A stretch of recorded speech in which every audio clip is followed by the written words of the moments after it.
ويا سوقا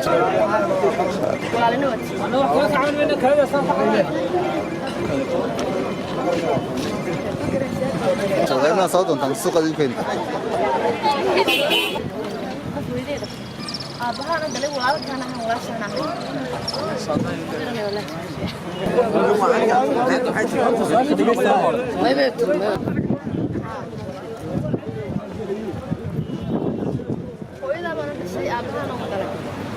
walaalkan ma